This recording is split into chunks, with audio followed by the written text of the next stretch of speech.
24 మంది కల్తీ జైరీలా షరాబ్ తాగి చనిపోయిన తర్వాత ఈ సోమ్ డిస్టిలరీ అనే సంస్థను వాళ్ళ ట్యాంకులను అక్కడ మధ్యప్రదేశ్ ప్రభుత్వం సీజ్ చేయడం జరిగింది, అధికారులు సీజ్ చేయడం జరిగింది.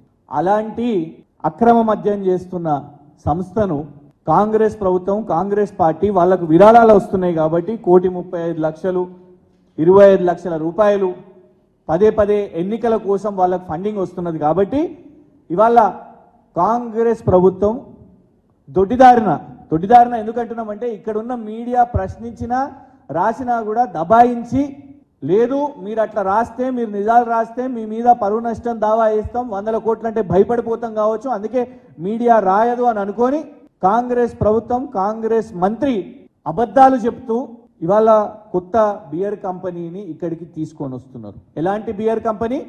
మధ్యప్రదేశ్ రాష్ట్రం నుంచి మొదలై, కాంగ్రెస్ ప్రభుత్వం నుంచి మొదలై అక్కడ కల్తీ మద్యం, దేశీదారు అని అంటారు, కంట్రీ లిక్కర్. ఎవ్వరు గూగుల్లో కొట్టినా సోమ్ డిస్టిలరీ కంట్రీ లిక్కర్ అని కొడితే మొత్తం కూడా డీటెయిల్స్ వస్తాయి. ఇవన్నీ కూడా ఇవ్వండి. ఈ ఫండ్స్ అనేటివి మేము ఎలక్షన్ కమిషన్ ఆఫ్ ఇండియా ద్వారా తీసుకోవడం జరిగింది.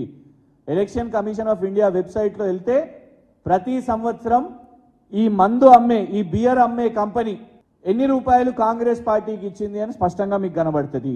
ఇది కాంగ్రెస్ పార్టీకి చాలా దగ్గరగా ఉన్న పత్రిక వైర్ అనే సంస్థ. వైర్ అనే సంస్థ వాళ్ళు కూడా రాసిన హెడ్డింగ్ చూడండి మీరు. CCI raids associate alcohols Som distilleries. Som distillery మీద రేడ్ జరిగింది. ఎందుకు అంటే the investigation is looking at price fixing of so called country liquor or low price locally made alcohol. Country liquor అంటే ఏంది? అది మళ్ళా తెలంగాణ రాష్ట్రంలో ఇవాళ కాంగ్రెస్ ప్రభుత్వం తీసుకురావాలనే ప్రయత్నం చేస్తున్నది. మళ్ళా గుడుంబాలు, ఇట్లాంటి బియర్ కంపెనీలు, వీటిని మొదలుపెట్టే కుట్రలో భాగంగా ఇవాళ కాంగ్రెస్ ప్రభుత్వం ఇందుకే ఇవాళ ఎందుకు మీకు ముడుపులు వస్తున్నాయి, బ్రూ ట్యాక్స్ అంటే ఏంటిది అని చాలా మంది అనుకుంటున్నారు కదా. ఇగోండి ఇవే బ్రూ ట్యాక్స్.